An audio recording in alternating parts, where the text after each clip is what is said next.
that's the long bio. Ooh. Over there by the door. Whoa. This is my favorite bio. I've been quoted a lot in the newspapers over the 31 years I've been working for the Historical Society, and about 25 years ago I'd done an interview with the Milwaukee Journal, and my mother-in-law said, "Hey, saw you were in the paper." And I said, "Oh, I didn't see the article. What did it say?" And she said, "You know, Draeger says blah, blah, blah."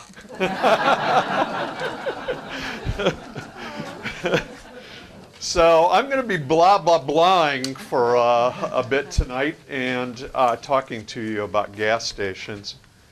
I think I sort of fell somewhat accidentally into this topic. As you learned from my bio, I did my graduate degree in Murfreesboro, Tennessee, and I had a job at that time running around from community to community and doing what are called architectural surveys. And we'd photograph historic buildings and do research on them and document them. We'd just go from town to town doing that work. And at that time, a lot of these small mom and pop gas stations had gone out of business, and they were just sitting vacant in these towns. And so I started photographing them because I realized they're just all going to disappear, you know. So I started taking photos of them just in between my work, and I got kind of interested in the topic, and I started reading what was out there about the history of gas stations, and I thought it was very interesting.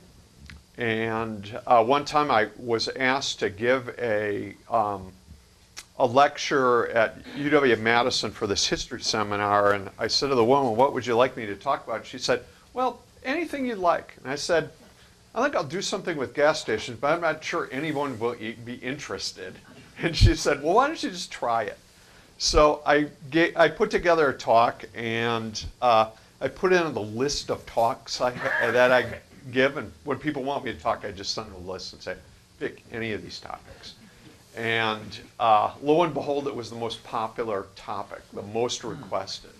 So one day I'm out to lunch with the woman who was in charge of the Wisconsin Historical Society Press, and she asked me what the most popular request was, and I told her gas station. She said, "You should do a book." And I said, "Kathy, I don't have time to write a book."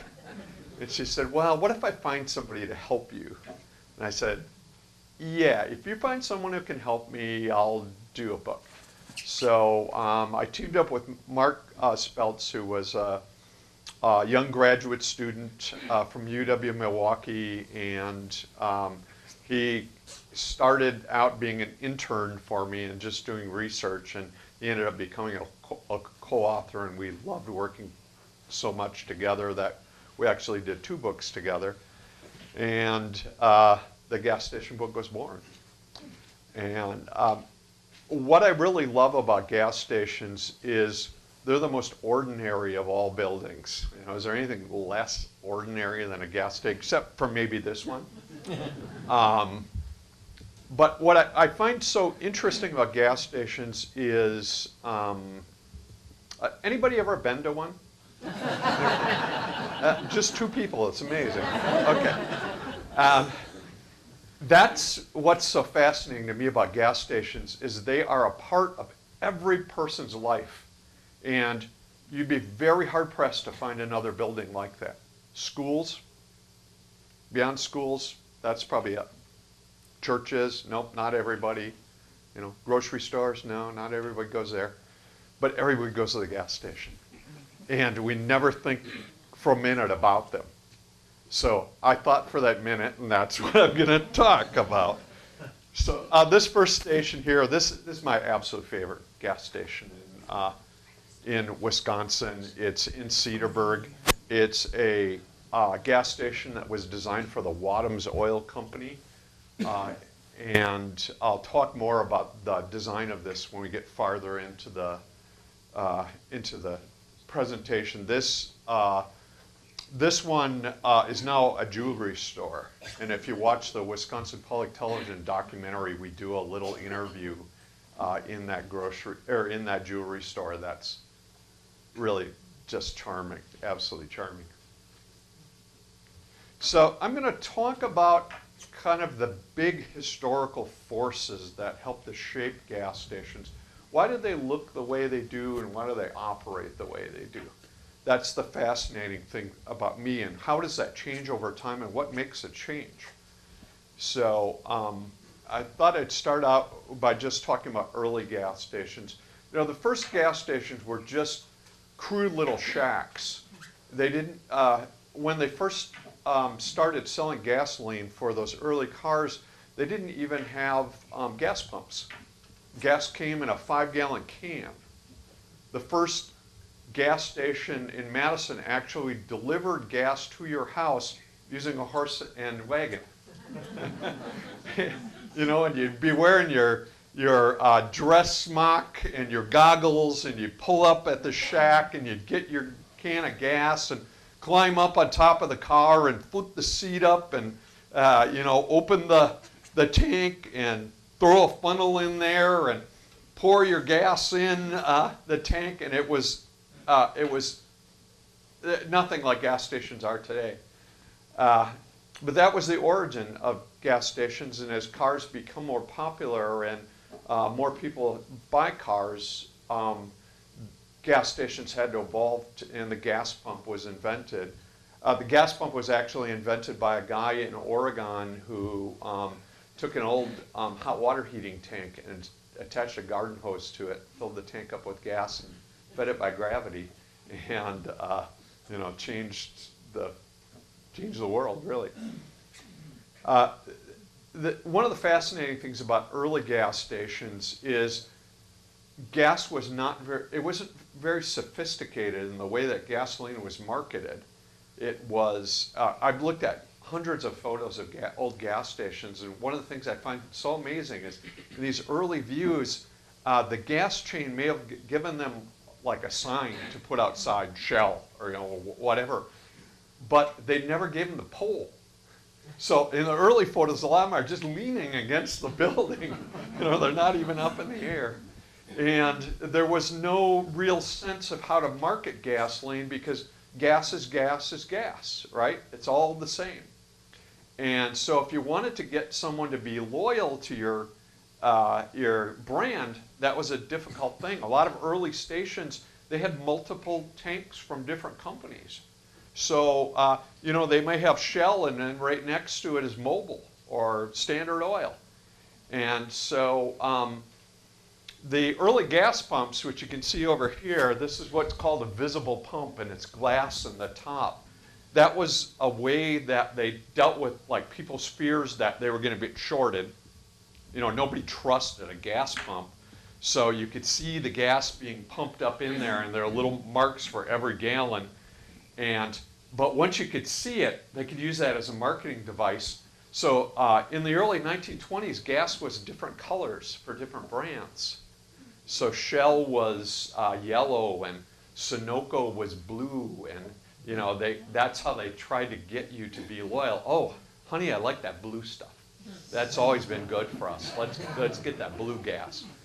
So you know, that was really the major way that they marketed gas, and it was really up to every owner to figure out on their own how to market gas. There wasn't a sophisticated branding or retail strategy. Everybody was up to their own devices, and these pictures show a couple of those. The one on the left-hand side, that's a place in Ripon, Wisconsin. It was called Hills Super Service, and he has a curbside pump, and it was, you know, imagine downtown Waupaca here, right? Middle of the block, you know, you just put a gas pump right out on the curb and start selling gas out of one of the storefronts. That's what early gas stations, a lot of them were like. And it became a tremendous problem because they were dangerous. You know, people would pull up and it's a winter day and you can't stop and you slam into the pump and you knock it off its base and gasoline's pouring down the street, or they're tying up traffic because they're actually doing business right on the street. In Madison, this little street called King Street, cars would be backed up on the street because somebody was getting gas. You had to wait till they filled their tank before the traffic could keep going. So they banned them in most cities by the late 1920s, and that was kind of the beginning of starting to regulate gas stations. The picture on the right-hand side is for a gas station in Madison, SelfService Station, and that picture was taken in 1932, and that was a parade float, and it won first prize for the best float of the parade.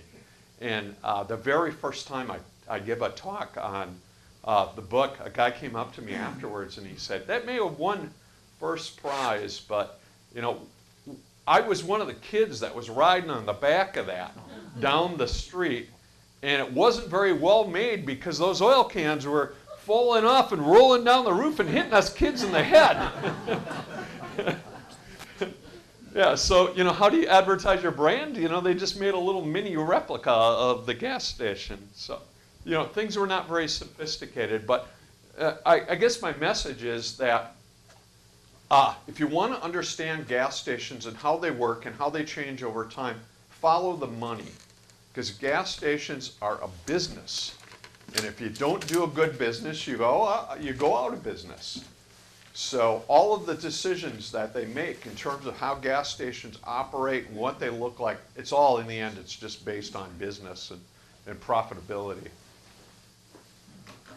So in the early 1920s, a lot of gas stations looked like this. There were these crazy, fantastic-looking buildings. The one on the left was in Waupaca, Wisconsin, and it was a Texaco station. Designed to look like a teepee, and the one on the right-hand side was one of those Wadham's pagoda stations. So why make them look like these exotic buildings? Well, it was because the automobile was so transformative of people's lives. And before the car came along, the average person never traveled more than 30 miles from where they were born in their entire life. Now think of that, 30 miles. So you're born in Waupaca and you never even go to Stevens Point. Too far. But when the car comes, that's a Sunday afternoon drive. So it just opens up the world to people in a way that was not possible before, on their own time. They don't have to look at the train schedule or whatever that is.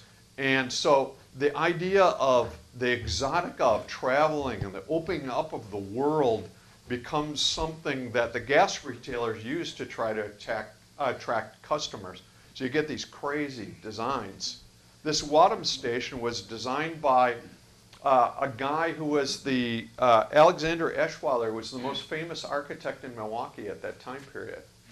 So one of the really fascinating things about gas stations is they may look simple, but they're designed by architects. Almost all of them were. And Alexander Eschweiler is approached by the Wadham's Oil Company, and they're trying to figure out how to breed some brand loyalty.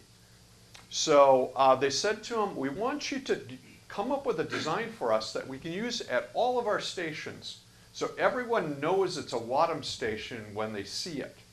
So he comes up with this crazy Japanese pagoda design. This one was at 27th and Wisconsin and Milwaukee, and it even had a biplane that ran around. You see it in the photo. It circled around when the station was open. And they built about 100 to 150 of these stations in Wisconsin, and they're almost all gone. Gas stations are the most changeful of all buildings. The average life of a gas station is 30 years. In 30 years, it's either torn down, replaced, or it's turned into something else. They're very, very volatile and changing. Almost every gas station ever built's been torn down. So, you know, that was part of why I decided to write about them. But this interest in these exotic stations doesn't last very long. And by the mid to late 1920s, gas stations start getting really elaborate looking, and they start looking like little houses. And part of that is a way to address the pushback from people about the proliferation of gas stations in your community. You mentioned that, you know, Waupaca was full of gas stations. Of course it was. And a lot of cities actually passed moratoriums to prevent more gas stations from being built in their communities because people didn't like gas stations. They ended up, you know, most cities, the big boulevard streets where all of the wealthy people lived, that's where all the traffic was. And so those streets are perfect locations for gas stations. So by the 1920s, these big Queen Anne houses, they're becoming kind of white elephants. People start tearing them down and putting gas stations in. And then there's a dirty, smelly shack sitting next to your house, and people are very angry about it. And when you read the newspapers in that time, it's just a constant source of discussion about gas stations being so ugly. So the gas retailers decide to make gas stations look like little houses because people aren't going to object to a little house in the neighborhood as opposed to that shack. So it reduced the resistance people had for the location of them.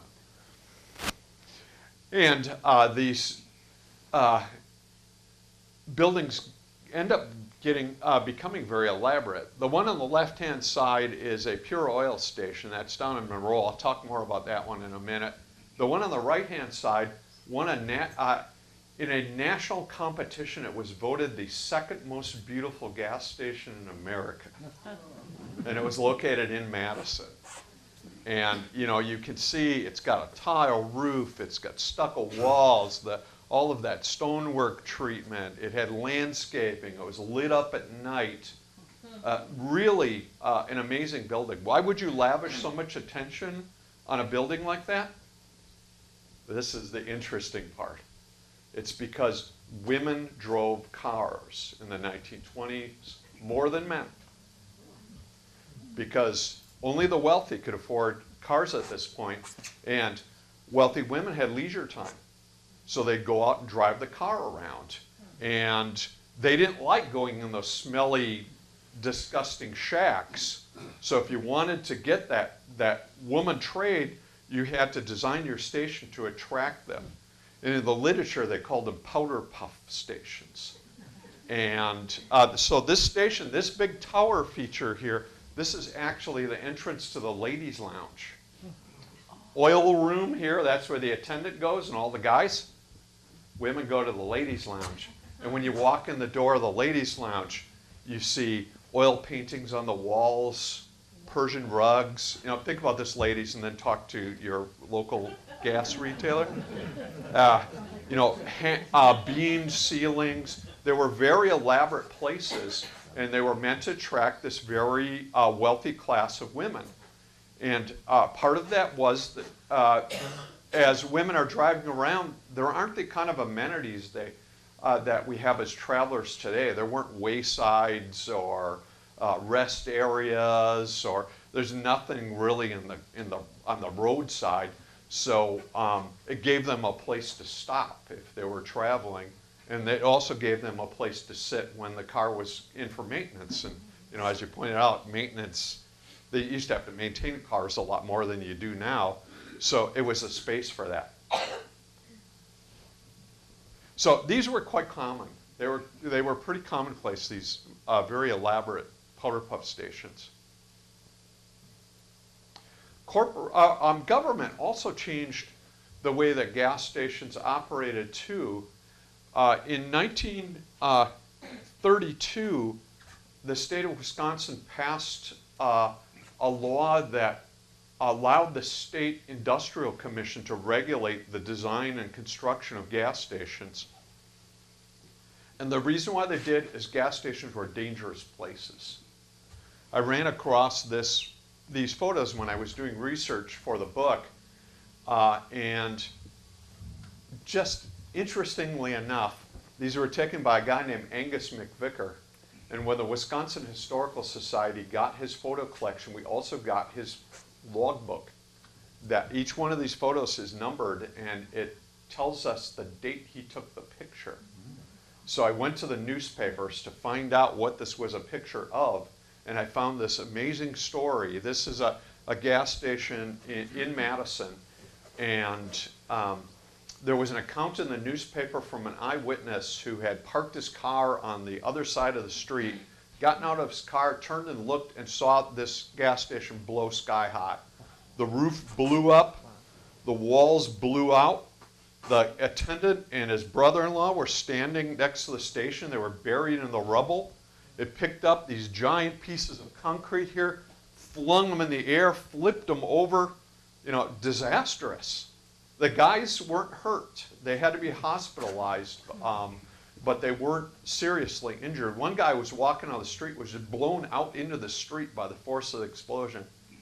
So the Industrial Commission comes the next day to investigate what happened, and they found out that what had happened there was this was one of those locations where they demolished a house to put in a gas station, and they just filled the basement full of gravel. And they ran a line from the station through that gravel over to where the gas pumps were, and there was a short in that, and it sparked gas vapor that had built up in that gravel, and the whole station went sky high. It was the second gas station explosion in Madison that year. And that's why the Industrial Commission started reviewing them. And the Industrial Commission started setting standards for the design of gas stations to protect public safety. They had, they had guidelines about fireproofing your stations, about the canopies that you see over the pumps on those old stations. Those had to be fireproof because cars sometimes caught on fire under the canopy and start the whole station on fire, and then the whole station blows up. So they start setting standards, and when they do, it changes gas stations, and gas stations start looking a lot more alike because of the standard requirements that the government starts putting on design. So all of those teepees and pagodas and all of that, those are a thing of the past after the government regulators start regulating them. Corporations also played a really significant role in the development of gas station design as well. As I mentioned before, this is Freytag's Pure Oil Station in Monroe, and the Pure Oil Company contacted an architect named Carl Peterson, and they asked him to design a standard station, kind of like Wadham's, that they could use in all of their locations so that wherever you were, you could recognize a Pure Oil station because they all looked alike. And as gas retailers are building out their chain of stations, they want predictable costs. They want to know, what does a gas station cost? Well, if they all design the same, they know they can predict what that cost is going to be. So they said to Carl Peterson, design us a station. And this is his design. But what Carl did that was so fascinating is he didn't stop with just the station. He said, I want to design everything. Everything. The gas pump globes, the matchbooks, the road maps, the company stationery. I want to design it all and give it one look. So everything is all united. Whatever all the pieces are that gas stations use, it's all going to look the same for Pure Oil. And that's the beginning of corporate branding. This is where corporate branding is born. So when you see that Nike swoosh, it goes back to the Pure Oil stations. So how do we go from these cute little gas stations that look like little houses and teepees to gas stations that look like tissue boxes? The answer is science. It's all about science. And in the early 20th century, they start applying scientific methods to all sorts of business practices. And they start really studying gas stations when the Great Depression hits. Gas retailing was one of the few parts of the economy that wasn't really touched all that much by the Depression because people needed gas. They needed to drive cars. They might scrimp a little, but that part of the segment of the economy wasn't depressed as much as other areas, but there became much more competition because Standard Oil was broken up. It was decided that ruled that it was a monopoly, and they made Standard Oil sell off parts of Standard Oil. And when that happened, it opened the doors to a lot of independent jobbers to start regional or local chains, and there was a lot more competition. Yes? Well, as long as you get to this point, I worked for Wisconsin Independent Oil Company. Oh, wonderful. Wisco 99. Yeah. We have 30-some gas stations, and many of them were in Madison, and most of them were in Milwaukee. Okay, yeah, yeah. So you work for one of those independent chains. That's absolutely great. So when they come in, there's a lot more competition. Before the Depression, most gas stations didn't include service. They were just what we call filling stations rather than service stations, and so they just pumped gas. And the major oil chains, they didn't really like service, because what they would say is, you make someone unhappy because of a repair on their car, you lose them as a customer. And so they just didn't want to mess with it. But then the Great Depression comes, and there's so much more competition, and everybody jumps into service, and the service station, full service station's born. And even though architects designed gas stations, they never talked about it hardly at all in the 1920s. I went through the architectural professional journals, and there were just a handful of articles about station design. They didn't really talk about it. But in the 1930s, one of those journals, Architecture Forum, hired an architect. His name was K. Lomberg Holman. They said, we want you to study gas retailing from top to bottom and write the definitive work on the design of gas stations. So he did that, and he published it. It was absolutely fascinating reading, because he goes through and studies everything about gas station retailing. And he looks at things like, what's the distance between the gas pumps and the station?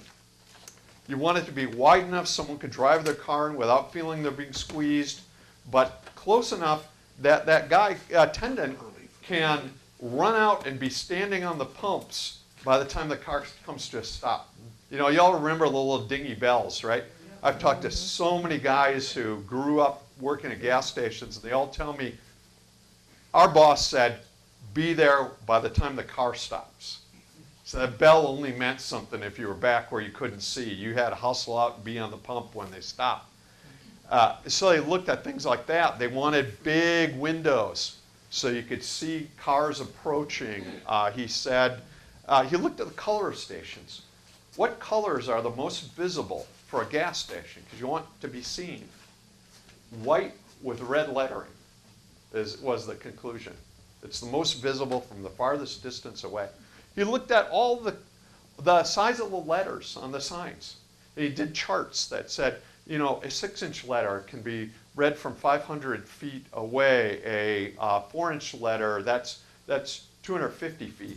And he put tables out there so when you're designing your station, you know how big to make the letters.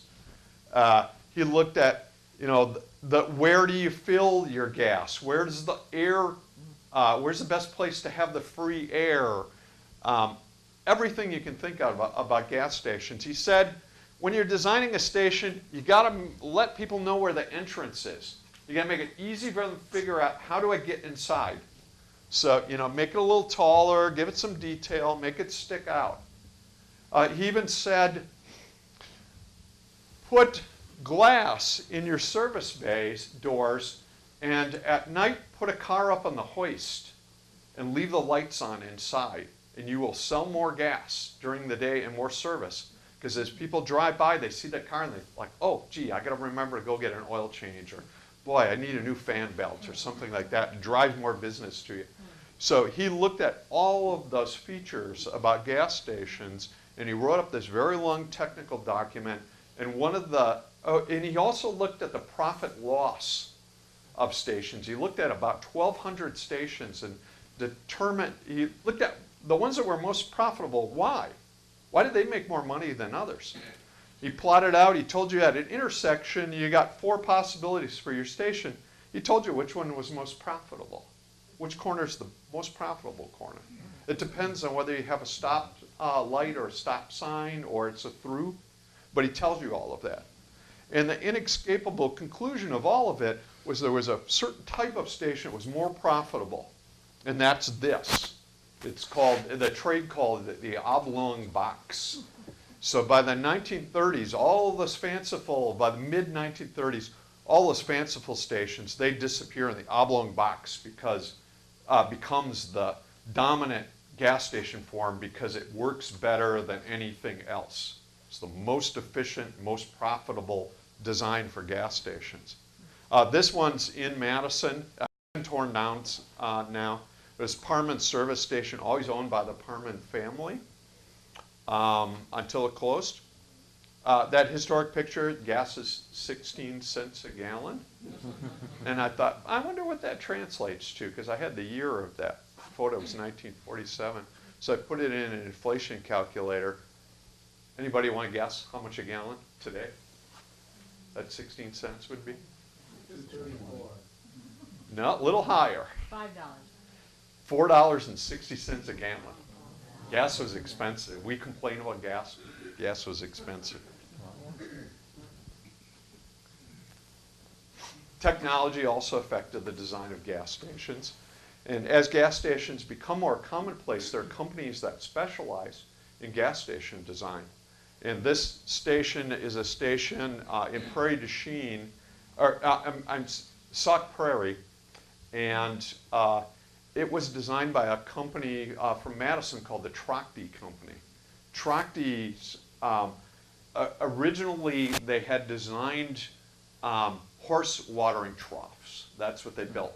And they came up with this patented corrugating machine that they'd roll sheets of steel through and it would crimp them, kind of like cardboard and make the steel stronger. And they'd bend it in an oval and make their horse watering trough, and they did a great business. One of the brothers, they earned enough money, one of the brothers buys a car in 1909, and he decides to build his own garage in his backyard. So he uses that corrugated metal and he puts it, bolts it into a steel frame and bends a roof over the top, parks his car in it. 2 days later, blows down in a windstorm. But like a great entrepreneur, he's not deterred. He does a better design, and then pretty soon people are approaching him and say, "Could you build a garage for me?" And they realize they got a new business, and they specialize in gas station design. And one of the wonderful things about what they're doing is because these things are just 16-inch panels, they can make that building as big or small as you want it to be. So just add more, less. You want to put an addition on? Expand your addition out. So this started as a filling station, and then they did good business, and they decided to add service bays. They went back to Trachte Company and said, "Give us some service bays." They designed a service bay addition for them. So Trachte did a great business in gas stations and all sorts of other little buildings. There was another company that in Milwaukee that saw what Trachte was doing called Steel King. And their first stations looked just like a ripoff of the Trachte stations. But then they start changing and they start becoming more sophisticated. And they become one of the largest designers of gas stations in the country. In the 1950s, they were building about 500-600 stations a year, all the way from Florida to Wisconsin. And they were building them out of steel frame like this by the 50s with porcelain enamel panels. So the outside panels were like your stove or your refrigerator. And that solved a really significant problem that these gas retailers had, which was, how do you keep your station looking clean? If you're going to have a white station, how do you keep it looking white? Because you paint your station up and then somebody rolls a flat tire up and sticks against the wall and leaves a big black mark on your wall. And porcelain enamel was a perfect solution to that because you could just hose it down and clean. It was much lower maintenance. So they do a really good business doing that. And when I was writing the book, I was Googling the company to see what I could find out about them, and I realized they were still in business. They had moved to Waupun. So I contacted them. I said, "Hey, writing a book at gas stations. Do you have any records? And they said, oh my God, come over. So I drive over and they're really excited to see me and they show me all of this stuff. And it turns out that what they do today is they do all of the pump canopies for self-service stations. Because all of those are highly engineered things because they have to stand up to snow loads, wind loads, hurricanes, tornadoes. You know, they have to be really highly engineered, so it's very specialized. Only a couple companies in the entire country do gas station canopies. So I talked to them, you know, I wrote about them in the book. I give them a copy of the book when it's done, and the president of the company's paging through, and he's like, oh, we did that canopy. Yeah, we did that canopy. Yeah, we did that one. I was like, oh, geez, I never thought to ask. Did you do the canopies in this book? Yeah. So, since from the 1930s until the early 1970s, self-service gas stations were the model, full-service gas stations were the model for gas stations. Almost every gas station was a full-service station. So you pull up, they check your oil, they do your windows, they check your tire pressure, look under the hood, you know, all of that great stuff. So what happened to that? Well, what I think is so remarkable about that is the transition from full service to self-service is lightning fast. In about 8 years' time, it happens. And before it was virtually every station was a full service station. 8 years later, about 85% of all stations are self-service.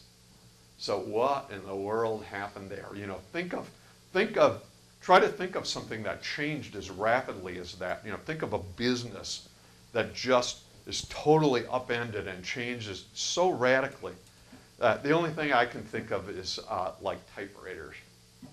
If you had a typewriter business in the early 1980s, ouch. Yes. What years were those? What years were? The 8 years. Oh, yeah, it was from 1968 until about 1974 in that period. So what happens there? A number of different things happen. It's a kind of perfect storm of these various things. One thing that happens is that the bread and butter of gas stations actually was service. That's where they made most of their money. And they made a lot of that money on really simple repairs. Oil changes, fan belts, fix a tire, that kind of stuff. That's where the real profit was. The more expensive repairs, the profit margin was a lot slimmer because they, you know, if you're going to have a transmission replaced, they can't charge as much profit on that as they can on a fan belt. So simple repairs were where it was at. In the late 60s, early 70s, competitors start coming into the business and stealing all that simple repair because you don't need a mechanic to do a lot of that stuff. So, you know, rapid oil change, Jiffy Lube, Mr. Good Wrench, you know, radiator repair, all of that kind of stuff. They start undercutting the price of it, and then, oh, my phone. It's okay. It'll look good. Right? I could answer it, and that would be fun, wouldn't it? So all of that business is stolen out by businesses that have a lot lower overhead because they don't really need mechanics. And so the gas stations are left with the more expensive repairs at the same time that cars are getting much more complex. You're having electronic ignitions and you know, all sorts of different engines are becoming more technical, and you have to train your mechanics, and you got to send them off to training, and it's different for a Chevy than it is for a Ford, and they start having to spend a lot of money training mechanics at a time that profits are getting less and less. And so at the same time that is going on, a little event that some of you in this room probably remember happened called the OPEC oil embargo. Everyone remember that? Wasn't that fun? Yeah, you know, and the oil-producing countries in the Middle East, they decide to start working together with each other to raise the price of gasoline, and they start constricting the supply of gas and making gas tighter so it would become more expensive. And then, you know, long lines at the pumps and all of that unpleasantness. Everybody has sticker shock and all of that. And there's so much pressure to just try to find a nickel somewhere to make the price of gas cheaper. So the obvious solution is to let people pump their own gas, because that reduces the labor costs for these stations. And so the movement towards self-service begins with a company called 7-Eleven, which you probably all have heard of, in Texas. And 7-Eleven has a chain of 24-hour convenience stores. And a man goes to 7-Eleven, approaches them and says, you know, you have these big parking lots in front of your convenience stores. Let's partner, and I'll put some gas pumps in. You take the money, and I'll give you a share of the profits. The big problem with his business model is 7-Eleven kept the books, and they start seeing the gas going through, and they're, oh, hey, there's a profit center. They just kick them out, and they start installing their own pumps and their own stations, and it starts spreading out from Texas at the same time that all of this turmoil is happening, and all of a sudden, in that 8-year period, everything changes. We go from from full service to self-service. And gas stations start looking like this. They're convenience stores with pumps attached. I talked to this guy, and he told me he made more money on bottled water than he did on gasoline. Higher profit. He said gas doesn't get hardly any. We make pennies on gas. It's the water. This is where we make our money. Yeah, $1 a bottle, right? Yeah, right. Yeah, yes, sir. One of the other things that was going on just before Yes. that, you had some labor shortages. Oh, yeah. When you had your gas pumps out, guys doing an oil change, you'd have to stop the oil change, go out, interrupt the thing, go back, so they had to hire more people. Yep. And the Yep. cost just went. Absolutely. Thank you. That is absolutely true as well. So this becomes the new model, is the convenience store with attached pumps. So what happens to all these old stations? You know, when all of this changes, it changes the economics of gas retailing, and stations start becoming worthless. Billy Schnabel owned this mobile station. It's actually the first one I showed you, that Pagoda station. That was Billy Schnabel's station in 1976. He tries to sell it because he wants to retire. He can't find anybody to buy it. No one wants it. So it just sits there, and it ends up, his daughter ends up owning it. It sits vacant for a long time, and then she just rents it out to some women who start a jewelry shop in it, and that's what it is today. So a lot of stations were just unprofitable. So this is what stations start looking like by the mid-1970s. The stations were owned by individuals that had an agreement with a gas station chain, and some of them were owned by the companies themselves. So they just start walking away from these places because they're unprofitable. And people go to try to redevelop these sites, and they find there's a dirty little secret underground. They have lust, leaking underground storage tanks. There's an environmental problem because they didn't monitor what was happening in the ground, and that makes these stations unsaleable. No bank is going to loan on this station because there could be $100,000 worth of soil contamination under that station. So they just become white elephants, and they're real problems for the communities, and the communities are trying to figure out what do we do with all these abandoned stations? Some cities pass moratoriums, and they say you can't open a new gas station unless you tear one down. Or they try all sorts of things to try to clean this up. It continues to be a problem until states start passing brownfield grants. to clean these station sites up, and then stations finally can be cleared and things change. But it's not all gloom and doom. Many stations were demolished when they were abandoned, but I'm going to end up with some stories of hope. So this station is in Milwaukee, and the man who ran this station ran it successfully for about 40 years. He decided to retire in 1976. Unlike Billy Schnabel, he actually finds someone to buy it from him. It was designed by an architect whose name is my favorite architect name, Urban Peacock. And he mostly designed movie theaters, which that name is a great movie theater architect name, isn't it? Urban Peacock. So he designed this station in 1938, and the longtime owner managed to find a buyer. Somebody bought it, they failed, sold it to somebody else, he failed, sold it to somebody else. That guy not only failed, he just skipped town, left leaking underground storage tanks. The building was all boarded up. It looked like, it looked terrible.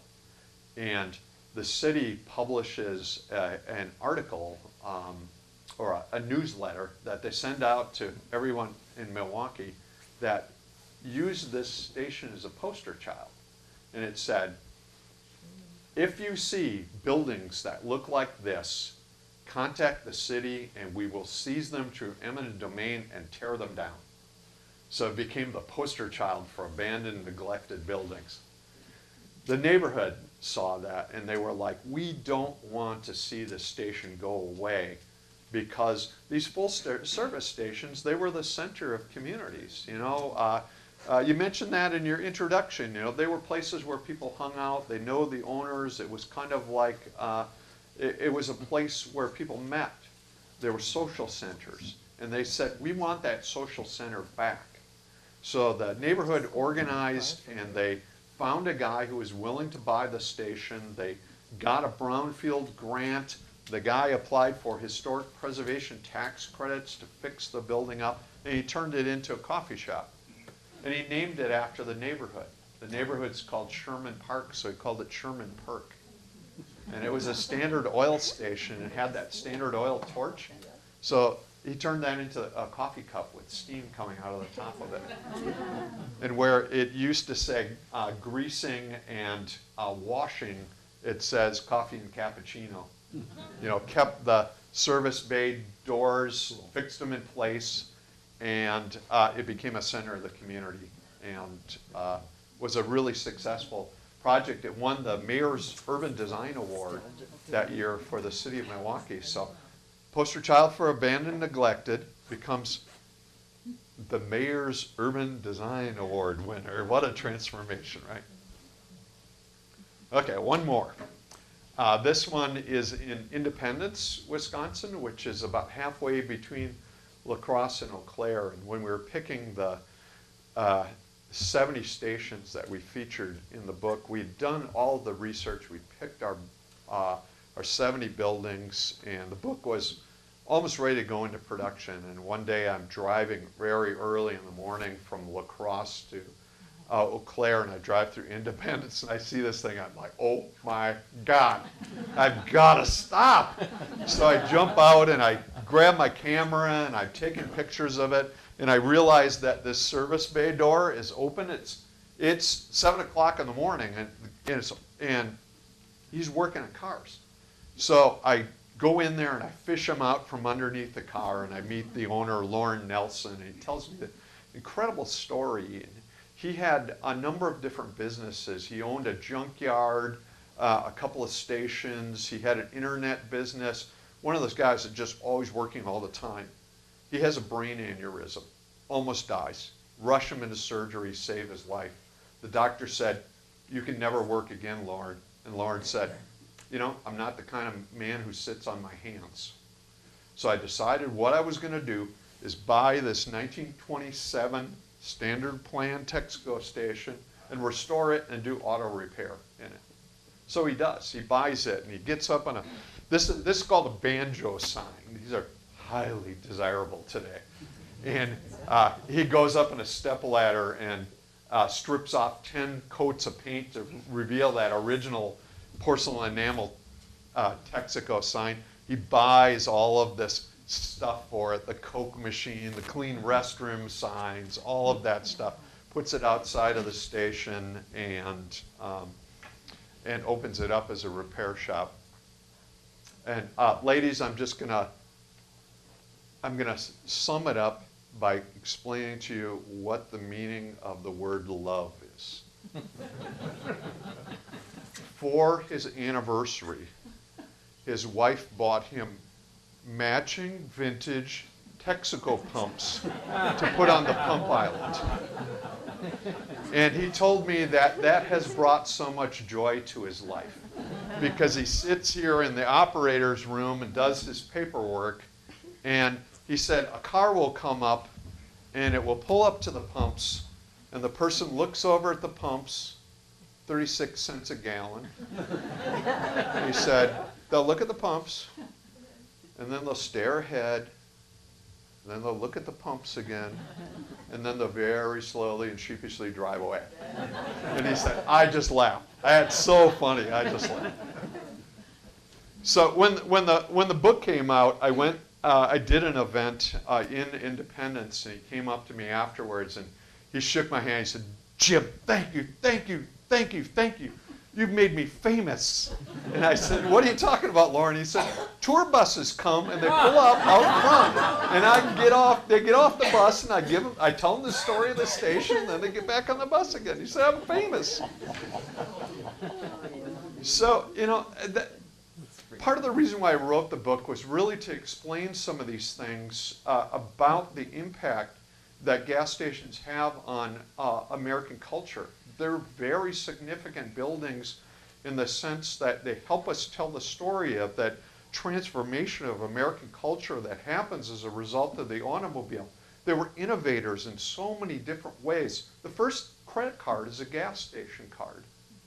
And in the 1930s, they have credit cards for gas stations already. It's transformative in a lot of different ways. So even though they're simple buildings, they have really impressive stories with them. So that's what we were trying to do. And people love railroad stations, right? The nostalgia of railroad stations. We need to have nostalgia for gas stations too, because they're really important buildings that tell a really significant story. All right, shameless promotion, brought some books, $25, da-da-da. Oh, Facebook, I'm on Facebook, Jim Drager, friend me. Oops, I actually published this book, Bottoms Up. I'm actually working on I'm working on 3 books right now. I'm writing a history of vacationing in northern Wisconsin. I'm writing a sequel to Bottoms Up, best-selling book in the history of the press. So they want me to do a sequel. So I'm working on a sequel. And I just put in a proposal to do a history of Wisconsin churches. And I'll hear back in about a month or so about that book. So if you know really great bars that weren't in the first volume, if you know a really cool church that you think I should know about, tell me about that. I love to hear those stories. And if you have like a favorite vacation getaway up in northern Wisconsin as well, that'd be great. Yep. And now we're on to the point where you tell me stories, you ask questions, whatever's on your mind. It's all about you now. Yes, sir. In about 1968, I was pumping gas at a little consolidated self-service station. Oh, yeah. In northern Milwaukee. A block down was a full-service station with the glass windows in the service bay doors. Yeah. The mechanic was changing oil and left the 55-gallon drum with a pedestal on it underneath the side of the car. Yeah. And the hydraulic cylinder leaked overnight. Oh. In the morning, the customer's car was upside down in the next. Oh my God. There are a lot of great stories about that kind of thing. I heard a story from Wild Rose that there was a station there in their first, when they first started doing car repairs, they didn't have a hoist to pick up cars. So you could do it one of 2 ways. You could either dig a pit in the ground and drive the car over it, That's where the term grease monkey comes from, by the way. Go up and down the ladder like a monkey. And, or you could build a ramp and drive them up on the ramp. So the car hoist is invented by a guy who's thinking about this problem of lifting cars, and he's sitting in the barber shop, and the barber jacks the chair up, and he's like, oh my goodness. And he quits his job, starts a company. They built the first car hoists, which they called airlifts originally, and that company's still in business today, believe it or not. And but the Wild Rose Station put an air hoist like that outside, and they lift a car up, and it gets cold, and the hydraulic fluid gets too cold, and the car's stuck up at the top of the lift. And they had to wait 2 days before it got warm enough that they could lower the car back down to the ground. With those glass, how did they Yeah. get, before there were electric pumps or anything, how did they get the gas up there? They just had a hand pump them up. Yep. That's what I thought, yeah. Pump them up. So they fill that, and they pump them up, and then you'd say, okay, I got my 5 gallons, stick the nozzle in the tank, and then just release it, and gravity fed it. Yeah, and then, you know, when they finally decide to eliminate the visible pumps, people are still really skeptical about whether they're getting their gas or not. So the first ones that don't have that have a spinner. You probably, you know, many of you probably remember that. You could see the little fan that went around as the gas was going, and that was to convince you that they weren't just standing there going, yeah, yeah. Yes, ma'am. How did they, you know, like in getting their gas before they had pumps and so on? Yeah. And when did they start putting underground? They don't start putting them underground until the gas pump is invented. And there are a lot of problems in the early days because a lot of times they would just put the tank on, they build like a wooden crib and they put it up in the air outside of this station, and there are a lot of problems with it. Cars would drive into them, you know. There were all sorts of problems that happened with that approach, and by the time they mechanize the gas pump and it has a motor, then they can bury the tanks in the ground and, you know, make gas stations safer that way, except for all the gas is leaking out. We didn't pay any attention to it. Yes, sir.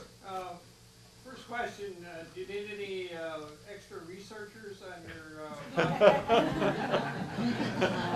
That's a great question. You know, when we wrote Bottoms Up, Mark, my co-author, is a teetotaler. He doesn't drink, which is a great thing if you want to actually finish a book on taverns. Get a co-author who doesn't drink. But I didn't either when we were out touring around. I'd have a glass of beer at the last place that we went to that day usually, but otherwise I didn't drink at all either because it's work. You know, you got to treat it like it's a job. But here's a tip for you. If you want to get free beer, walk into a bar and tell me you're writing a book about taverns and your scouting locations. Because before you get those words out of your mouth, they're tapping a beer for you. And so we had this problem with all of this beer that we couldn't drink. And then we had all of our friends who were like you, what can we do to help? And we said, we need designated drinkers. So we would bring the designated drinkers along with us. The very first visit that we made was to a tavern in Milwaukee called Wolski's, and we go in there with our friend Melanie, who was the marketing director for the press. She wanted to come with us. We said, great. We walk into Wolski's, you know, we're scouting, 3 beers, slide them across the bar. We push them over to Melanie and said, this is your job. And, needless to say, by the end of that visit, she was a little, she was in liquid form herself. And so when the book actually, our very first book event for Bottoms Up was in La Crosse, and we're walking down the street going to the venue where it's going to be, and I glance in the window of this store, and honest to God, there's a T-shirt in there that says designated drinker. I'm like, oh my God, we run in there, we buy a T-shirt. She's there at the event. We're like, Melanie, we'd like to award you with your designated drinker shirt. Some things are just perfect, right? The other thing I wanted to mention, I've been to Sherman Perk. Oh, good. Yeah. And I was there, and you mentioned that the neighborhood actually saved it. Yes. And I was there on an architectural tour of the neighborhood. Oh, wow, And great. that was the headquarters. Yeah, of yeah, for the tour. Of the tour. Wow, great, great. Yeah, that's the Milwaukee Spaces and Phrases Yeah, tour, yeah. yeah. Did World War II and their inventions and the cutoff of the gas, did that impact what they created? Oh, God, yes.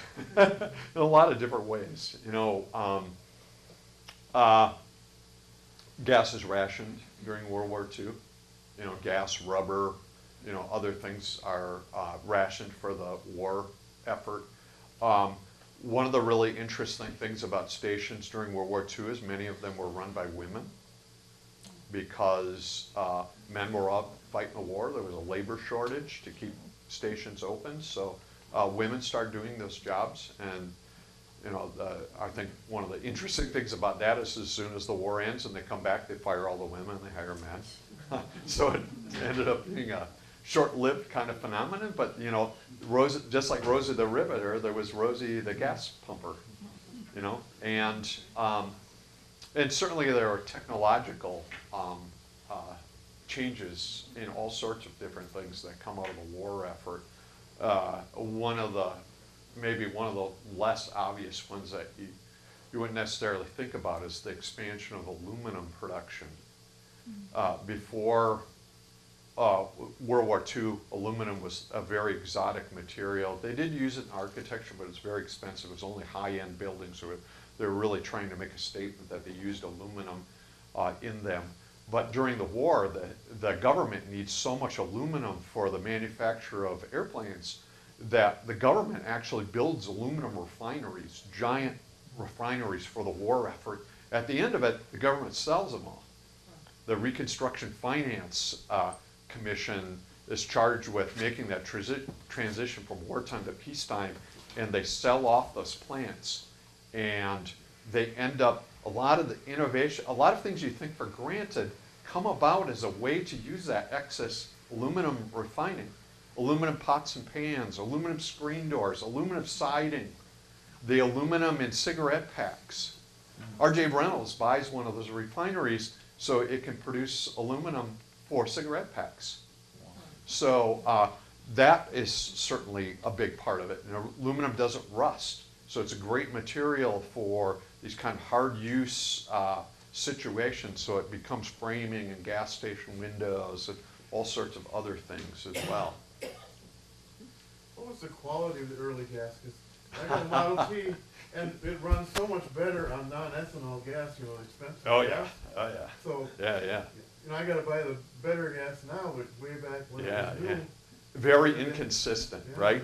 I think that was part of the why the branding of gasoline caught on was there was a lot of bad gas out there. There were unscrupulous owners who adulterated the gas. There was gas that, you know, was refined using sloppy methods. So there was a lot of bad gas. And so, you know, that blue gas, if you buy that blue gas, you know that gas is going to be good, right? Because it's coming from Sunoco, and Sunoco is a major chain, and they're gonna take pains to make sure that they're delivering a good product. But it was certainly it was a big issue, especially in the early days. They write about it a lot in the newspapers and the various presses about issues related to gas quality. Yeah. If this evening hasn't been enough for car nostalgia, do go to Greg's Speed Shop. It's a new business across from the airport on the frontage road. Great. And Greg has the gas pumps, the signs, the cars, the clothing. Yeah, Those nice. here. Nice.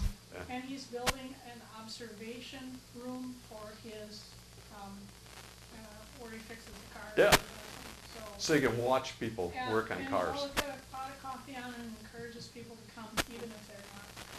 That's excellent. And for all you gearhead people.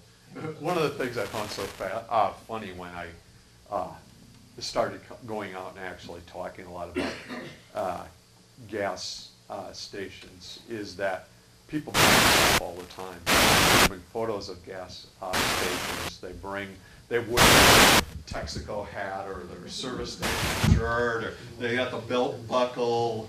Show me pictures of their pumps, you know, and their house and all of that, and it's just, it's fascinating, you know, that stuff all becomes very nostalgic because it's associated with something that is really a part of our culture in a really deep and meaningful way, so people collect it because it has a story that they can tell.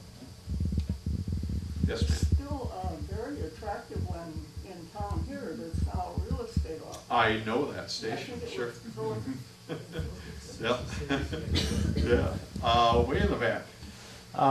Has there been, or can you talk a little bit about the differences as far as how gas was delivered from Okay. a refinery to the stations? Has it changed a lot over the course of? No, not really very much at all. I mean, once the automobile became a means of transport, not very much at all. You know, the early days, of course, the jugs, you know, you had to rely on railroads and horse-drawn wagons to deliver gasoline.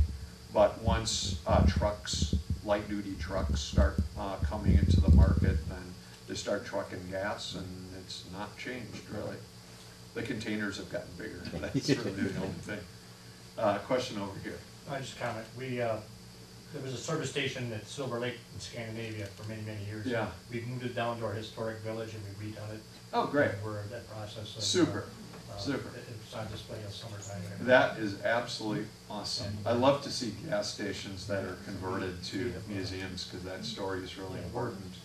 One of the few surviving Wadhams Pagoda gas stations is a historical museum that's owned by the West Allis Historical Society.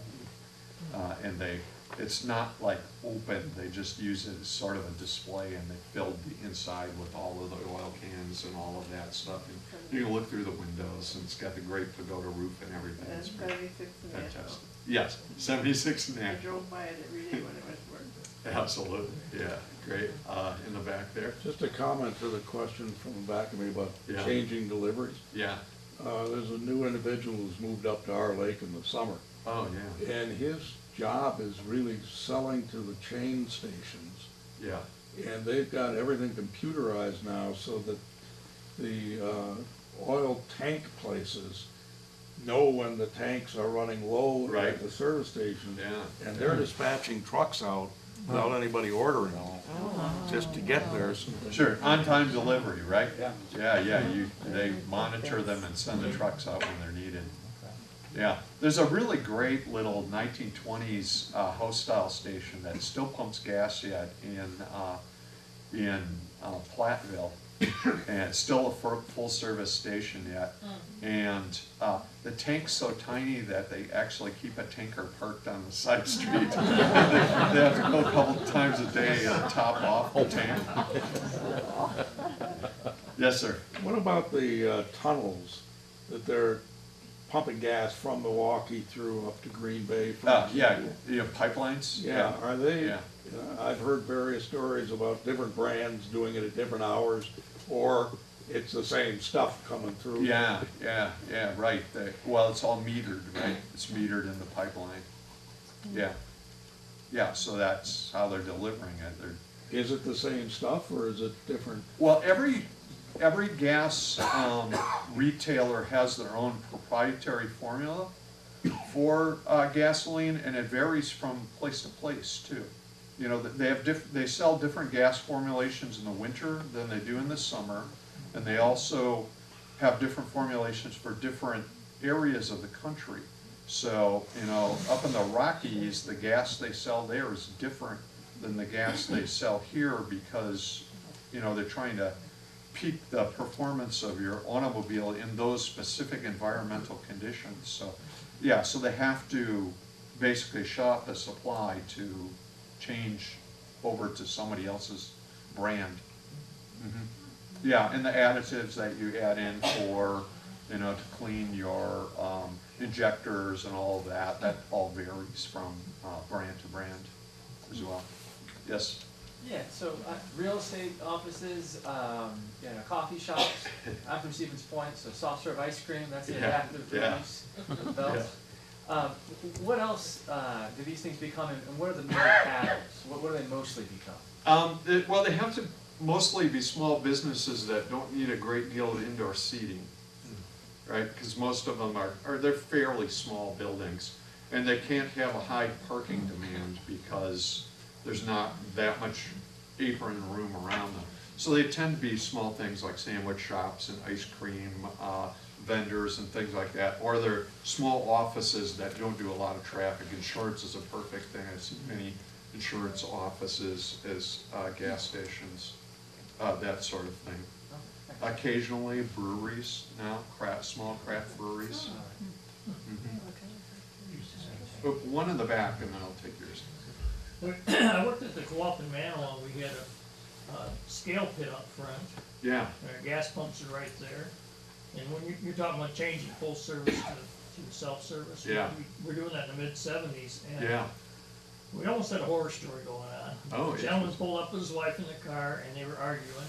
Yeah. He got out, slammed the door on him, took the gas pump, and he had an older car, so the gas filler cap was in the back of Yeah. the license plate. Yep. Mhm. Took that off, and he stuck the nozzle in there and turned it on. Yeah. Went back to arguing with his wife. Oh. Well, the bookkeeper rose up there, and he started smelling gas. Yeah. Because the scale pit opened up into the scale inside the building. Oh gosh. So he goes out there and, how much gas you put in your, what's Yeah. going on there? Come to find out, he missed the nozzle. Oh. The nozzle missed the pipe. Oh, Yeah. no. And there was probably 50 gallons of gas down there. Yeah. So we ended up pumping it out. We had to flush it with water. I think it took us 3 or 4 days to get it out, but Yep, the yep. smell is probably still in that building. The perils of gas Yep, retail, yep. right? It's probably Yeah, 50 gallons. my dad told me a great story about a gas station that was in our neighborhood. It was a little house-style station like that. It was run by a woman, and for a long time. But when he told me a story about when the guy who was her husband was running the station, he was sitting in the tavern across the street having a beer, and he's looking out the window, and the owner was really drunk, and a person pulls up to get the gas, and he comes out, and he's trying to put the gas nozzle in the tank. He's like staggering into the car, and then he's like staggering back, and you know, he's trying again, and he staggers back, and he falls down on the ground, and when he falls down on the ground, he grips the nozzle, and the gas goes shooting out into the air, and it's showering down over the top of him.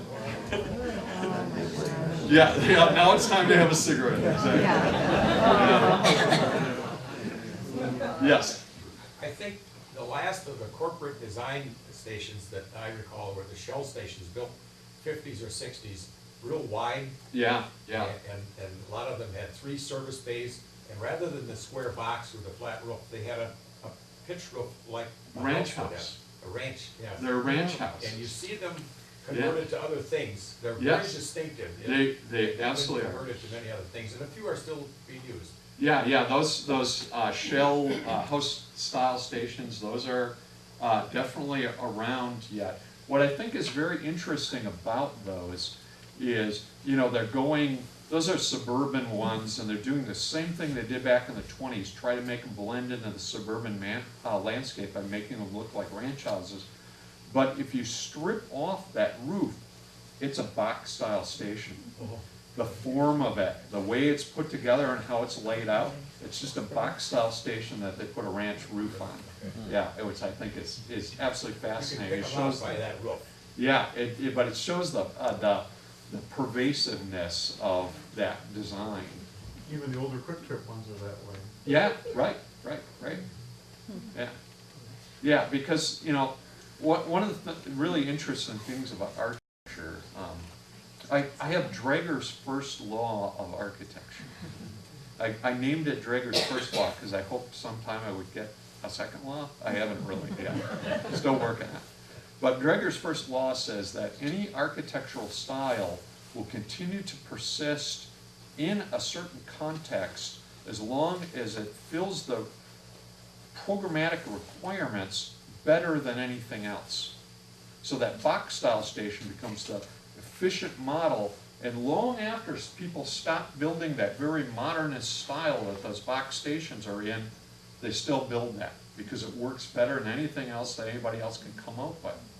And you know, so that's why Shell does the ranch house roof on the box type, because it's a really efficient design. And you see that for various kinds of architectural styles over time. It will fall out of style as a residential style, but they'll still be using it in commercial context for 40 years after it's unfashionable as residential architecture. It's because it works better. If it works better, they'll keep it.